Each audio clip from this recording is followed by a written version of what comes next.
Dear students, अपन बात कर रहे थे कोकोनट के डिजीज़ का। तो कोकोनट के अंदर अपन ने अपनी जो एक पार्ट बच गया था उसके अंदर एक डिजीज़ अपने ये बच गया था कोकोनट का केडांग केडांग।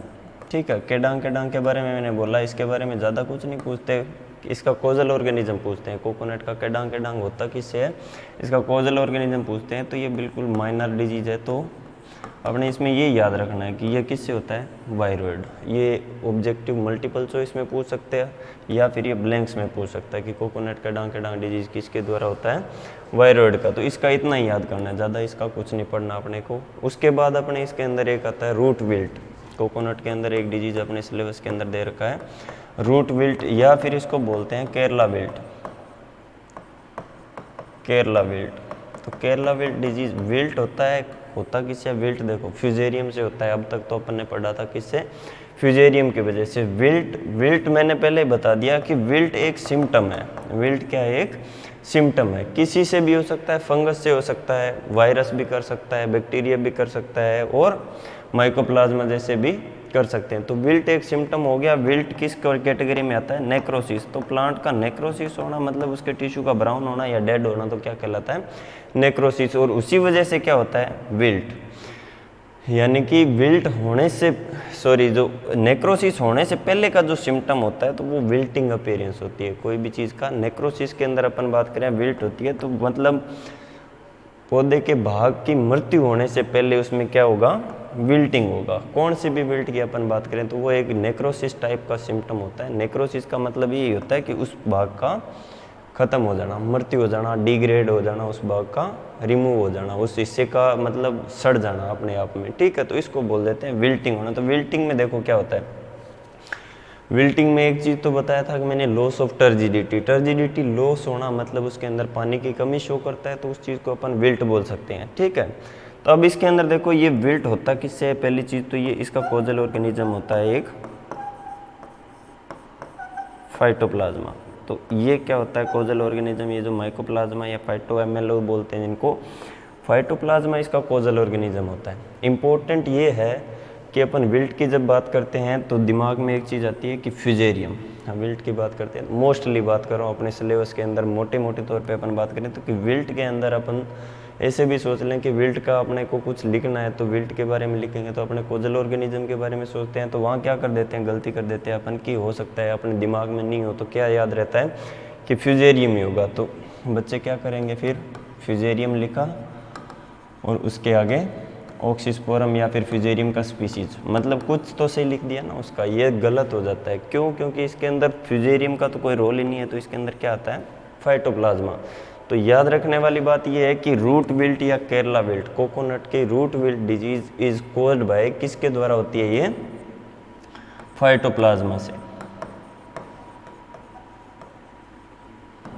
इससे पहले एक बड रोट के बारे में भी अपन इसकी बात की थी, तो वो किससे होता है, फाइटोप्थोरा से। तो इसी प्रकार से इसमें क्या होता है, फाइटोप्लाज्मा से क्या होती है इसके अंदर, रूट विल्ट या केरला विल्ट इसको बोलते हैं। अब इस विल्ट के अंदर देखो ज़्यादा इसके अंदर सिम्टम क्या होगा, इसके अंदर क्या होती है, फ्लैसिड हो जाना, मतलब कोई भी जो लीफ होगी इसका जो पूरा का पूरा ये जो बंच होता है, ये जो पूरा गुच्छा बनता है इसकी, जो इसका जो स्ट्रक्चर, इसमें जो लीफ होती है, तो इसमें लीफ तो देखा होगा कैसे, इस प्रकार से ऐसे लीफ, ऐसे अलग अलग अपने आप में ऐसे एक ब्रांच जैसा, ऐसे वही उसी पे लीफ होती है। तो ये अपने आप में एक पूरी लीफ होती है, फिर उसके बाद में ये आगे डिवाइड रहती है।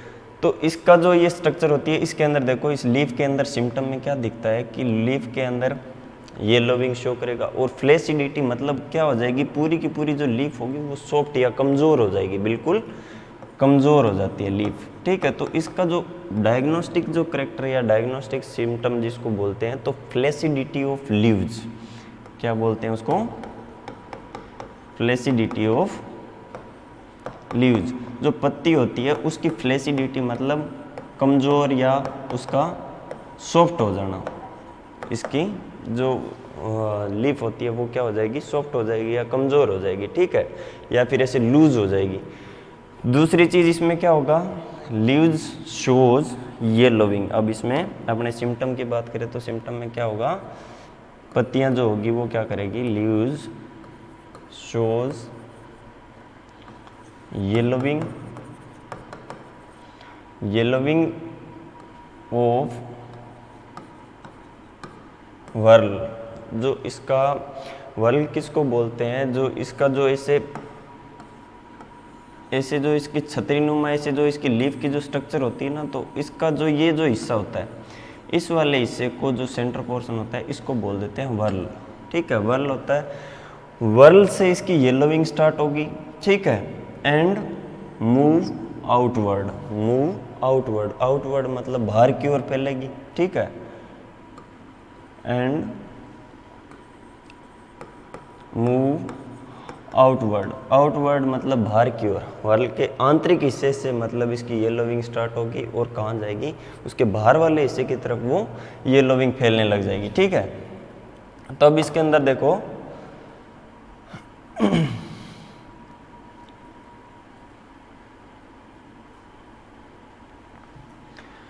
अब ये येलोविंग स्टार्ट हुआ और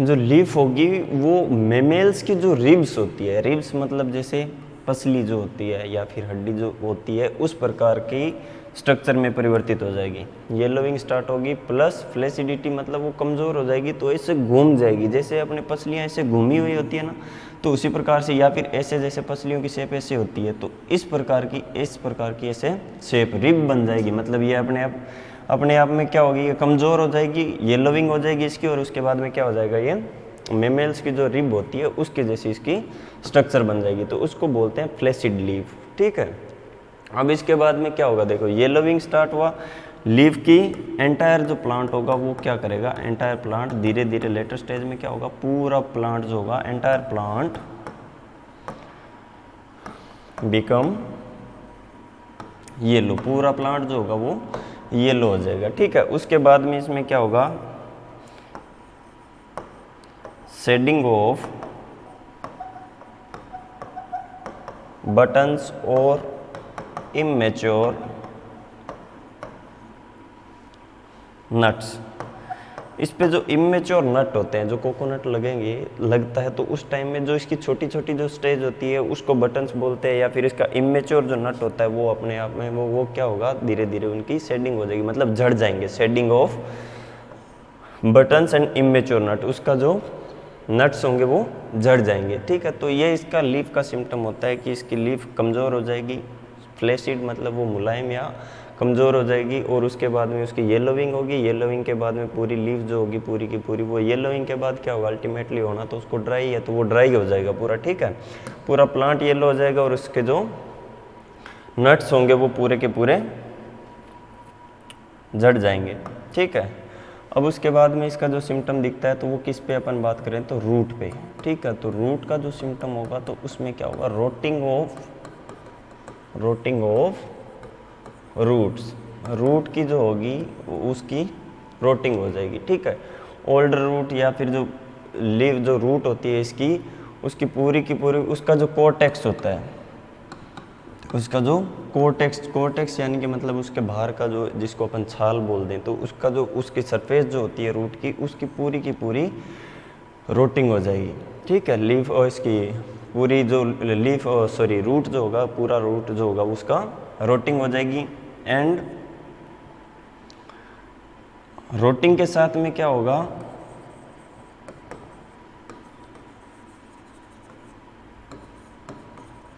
ब्लैकनिंग एंड पैचेज।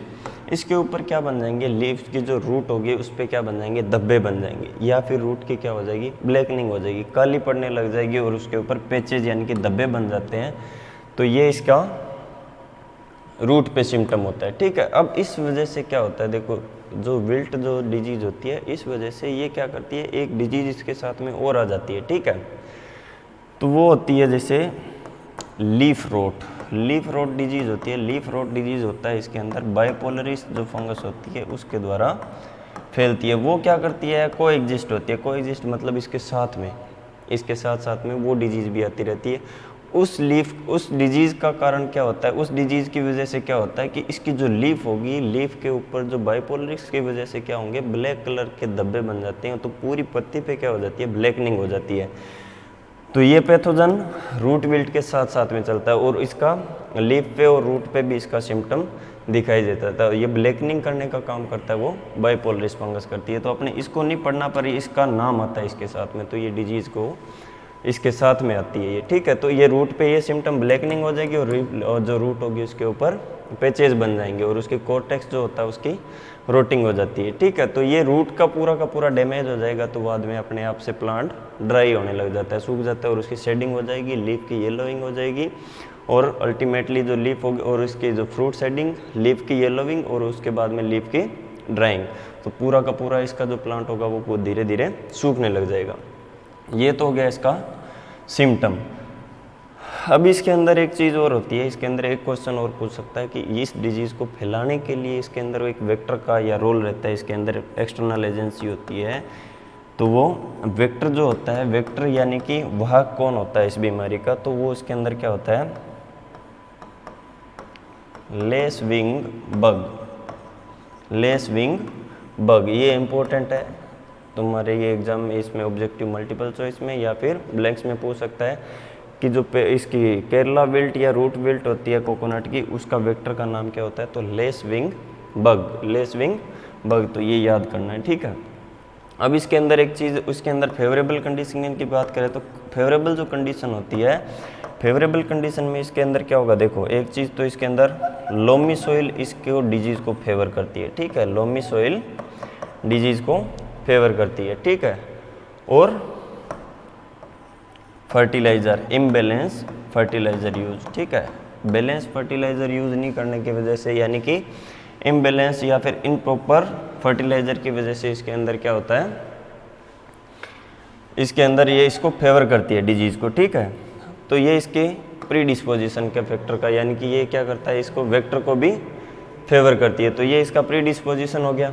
अब इसके बाद अपन बात करें इसमें कंट्रोल मेजर, ठीक है। तो डिजीज साइकिल की अपन इसमें देखेंगे तो ज़्यादा इतना नहीं है इसके अंदर। डिजीज साइकिल में देखो प्राइमरी इनोकुलम जो होगा वो कहाँ से आ जाएगा, प्राइमरी इनोकुलम कहाँ से आएगा, प्राइमरी इनोकुलम आता है इसके अंदर जो ओल्डर प्लांट जो होते हैं, ठीक है, ओल्डर प्लांट जो होते हैं, जो ऑर्चार्ड के ओल्डर प्लांट जो होते हैं, पूरे के जो कोकोनट का जो प्लांट होते हैं उसके अंदर जिसमें सिम्टम्स थोड़े बहुत अपीयर हो रहे हैं, तो उसके अंदर से वो क्या करेंगे, सेकेंडरी इनोकुलम जो होगा, सेकेंडरी इनोकुलम यानी कि सेकेंडरी इन्फेक्शन कहाँ से आएगा, सेकेंडरी इन्फेक्शन आएगा लेस विंग बग।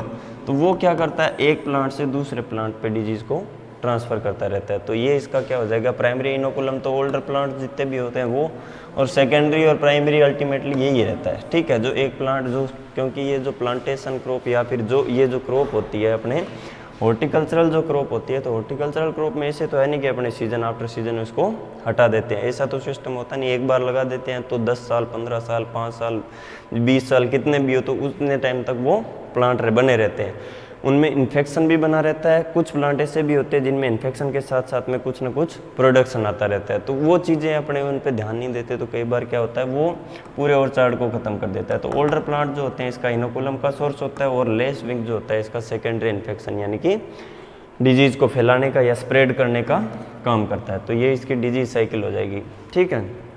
अब इसके अंदर मैनेजमेंट में क्या करते हैं, तो मैनेजमेंट में एक चीज़ तो काम करती है, देखो रेजिस्टेंट कल्टीवार इसके अंदर, ठीक है, रेजिस्टेंट कल्टीवार जो इसके अंदर रेजिस्टेंट वेराइटी जो होगी या फिर रेजिस्टेंट जीन जो होता है इसके अंदर वो, ठीक है,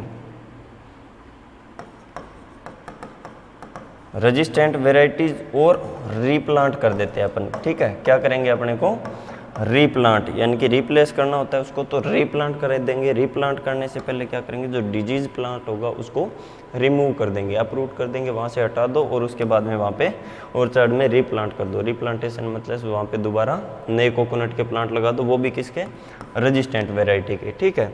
उसके बाद अपन क्या करते हैं, बैलेंस फर्टिलाइजर यूज़ करेंगे अपन, ठीक है, बैलेंस फर्टिलाइज़र का यूज़ करेंगे। तो बैलेंस फर्टिलाइज़र यूज़ करेंगे तो इसके अंदर कुछ डोज होती है कि जैसे पर प्लांट कितना 1 kg यूरिया, 1 kg यूरिया का यूज़ कर लेंगे, और 1.7 kg P2O5 का, और 1.7 kg muriate of potash, muriate of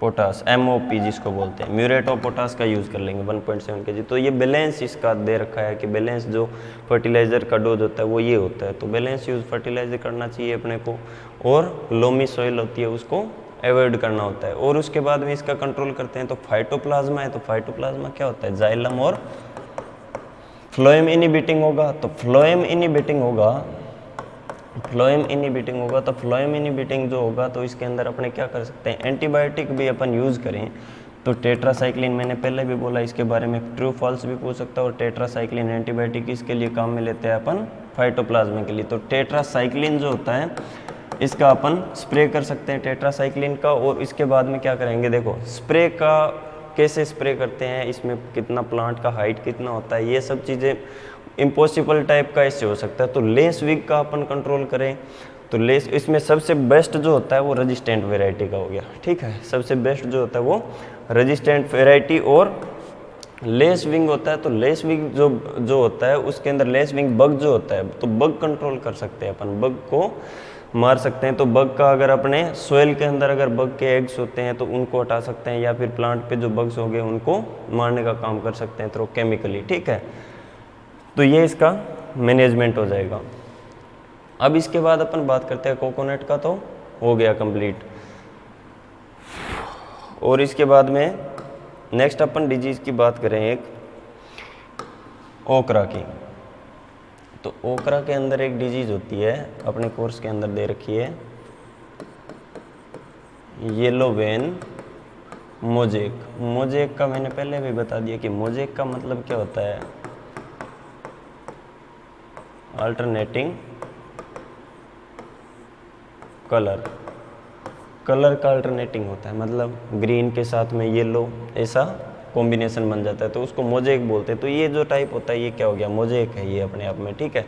तो येलो वेन, देखो वेन क्या है, येलो इंपॉर्टेंट है, इसका सिम्टम्स एग्जाम में पूछते हैं, प्लस इसका मैनेजमेंट एग्जाम में पूछते हैं, दोनों इंपॉर्टेंट है।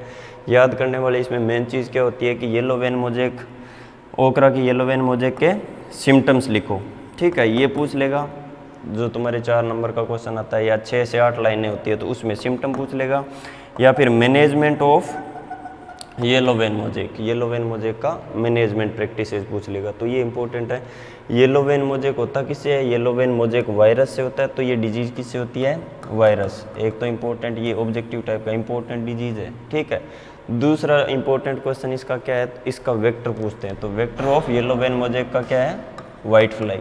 Vector of yellow vein mosaic का क्या है, वाइट फ्लाई, बेमेसिया टेबेसाई जिसको बोलते हैं। तो ये दोनों इंपॉर्टेंट है, ये याद होना चाहिए सबको, ये ब्लैंक्स में पूछ सकता है। वाइट फ्लाई जो होता है किसका, येलो वेन मोजेक डिजीज़ का वेक्टर होता है। तो अब इसके अंदर देखो एक चीज़ और, क्या सिम्टम की अपन बात करें तो सिम्टम में देखो दिख रहा है, ये सिम्टम में इनिशियल सिम्टम की अपन बात करें, अर्ली स्टेज या लेट स्टेज, दोनों तरीके से हो सकता है। अर्ली के अंदर कैसा दिखेगा, लेट में कैसा दिखेगा, कौन से सीजन में अपने को क्रॉप लेनी चाहिए, कौन से सीजन में नहीं लेनी चाहिए, फेवरेबल कंडीशन क्या होती है। अब इसके अंदर फेवरेबल कंडीशन कौन सी मैटर करेगी, वाइट फ्लाई की। वाइट फ्लाई की फेवरेबल कंडीशन होगी वो यहाँ पे मैटर करेगी कि वाइट फ्लाई अगर ज़्यादा होगी तो ये डिजीज़ के चांसेस भी ज़्यादा हो जाएंगे। अब इसके अंदर येलो वेन के सिम्टम बता देता हूँ मैं। सिम्टम में क्या होगा, येलो वेन, वेन जो होगी, वेन और वेनलेट्स, इनिशियल जो सिम्टम होता है इसके अंदर क्या होगी, इसकी जो सिराएँ और जो सिरिकाएँ, सिराएँ और सिरिकाएँ जो होती है, वेन और वेनलेट्स, उसके अंदर क्या होगा, येलोविंग स्टार्ट हो जाएगी। उसके अंदर क्या होगा, येलोविंग, यानी कि ग्रीन कलर होगा वो धीरे धीरे डिसअपियर हो जाएगा। पूरी लीफ के अंदर देखो वेंस का कलर तो डिसअपियर हो रहा है, बाकी पार्ट में उसका कलर दिख रहा है। ये जो ग्रीन पार्ट दिख रहा है, लेकिन वेंस जो होगी ये पूरी की पूरी देखो, या तो वाइट बोल सकते हैं इसको, या फिर इसके अंदर येलोविंग हो जाएगी। वेन क्लियरिंग बोल सकते हैं, या फिर इसके अंदर येलोविंग स्टार्ट हो जाएगी। पहली चीज़ येलोविंग ऑफ वेंस और वेनलेट्स, जो इसकी सिराएं और सिरिकाएं होती है इसकी, इसके अंदर पीलापन आता है, ठीक है। धीरे धीरे क्या होगा, ये पूरी पत्ती पे फैल जाएगा, ठीक है। Later on yellowing covered entire leaf veins, entire leaf veins, पूरी जो पत्ती की जो वेंस होती है उसको कवर कर लेगा। नेक्स्ट सिम्टम की अपन बात करें तो इसके अंदर और क्या चीज़ हो सकती है, इसके अंदर stunting growth of plant, stunting growth of growth of plant, ठीक है, स्टंटिंग ग्रोथ ऑफ प्लांट। और उसके बाद में क्या होगा इसमें, स्मॉल साइज फ्रूट प्रोडक्शन, ठीक है, स्मॉल साइज के फ्रूट प्रोडक्शन मतलब स्मॉल साइज का होगा, ठीक है, छोटे साइज के फ्रूट्स बनेंगे और वो भी कैसे होंगे, ब्राउन और ड्राइड होंगे, ब्राउन कलर्ड या फिर ड्राइड होंगे, सूख जाएंगे वो, ठीक है। और उसके अंदर सीड वगैरह ये सब चीज़ें उसके अंदर डेवलप नहीं होगी पूर्ण रूप से, ठीक है। स्टंटिंग ग्रोथ हो गई, स्मॉल साइज का फ्रूट होगा और उसके अंदर क्या होगा, ब्राउन कलर का फ्रूट हो जाएगा, यानी कि धीरे धीरे वो सूख जाएगा, ड्राई हो जाता है तो ब्राउन हो जाएगा या फिर ड्राइड हो जाता है, ठीक है। तो ये कंडीशन होती है इसके अंदर। लेटर स्टेज में का क्या होगा, वेंस जो होगी, वेंस जो होगी, जो सिराएं होगी, उसके अंदर क्या होगा, वो जो पीलापन जो होता है जो सिराओं से, ठीक है। अब इसके अंदर क्या होगा, लीफ के अंदर एक अपन बात करें तो मोजेक सिम्टम्स अपीयर, ठीक है। क्या लिखेंगे अपन, मोजेक पैटर्न या फिर mosaic like symptom, mosaic like symptom, symptoms appear, ठीक है। या फिर अपन इसको लिख सकते हैं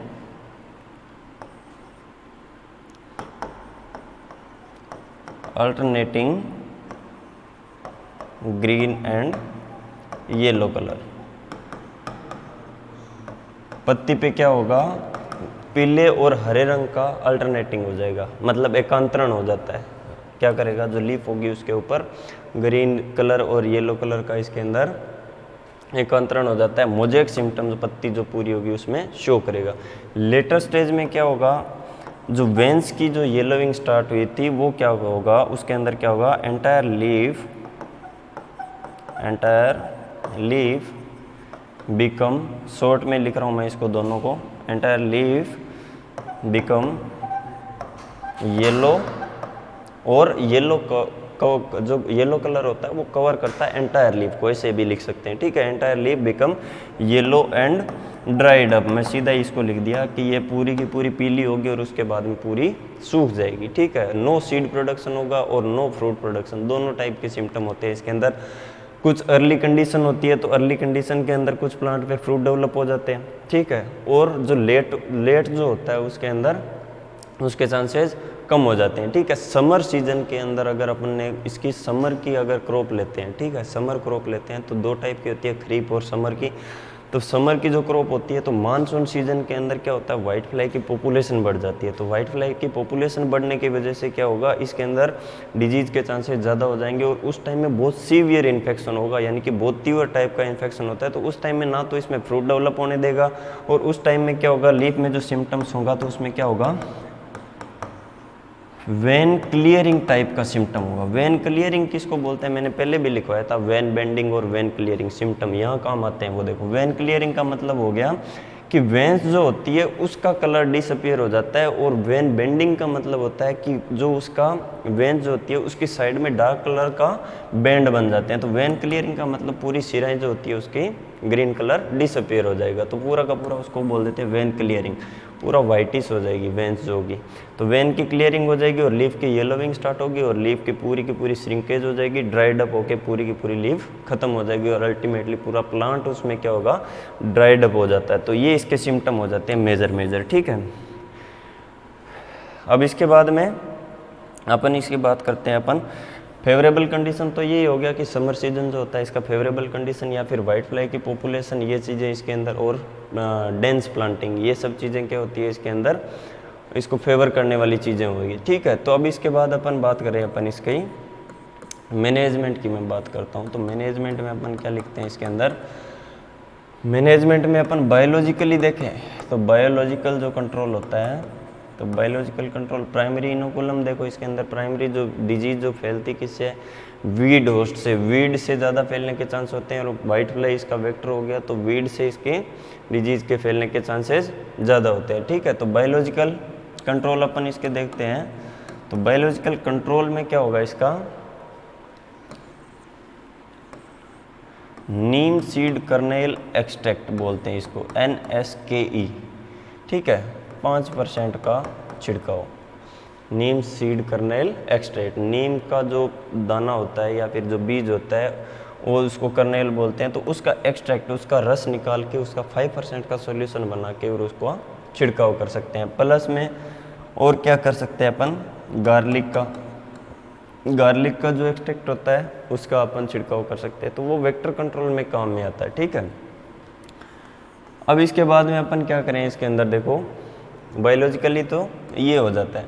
केमिकल में अपन बात करें तो केमिकल में देखो, केम में क्या आ जाएगा, एसीफेट या फिर एसिटामिप्रिड बोलते हैं जिसको। ठीक है, एसीफेट या फिर एसिटामाप्रिड, एसीफेट का अपन छिड़काव कर सकते हैं, और इमिडा का, इमिडाक्लोप्रिड, एसीफेट और इमिडाक्लोप्रिड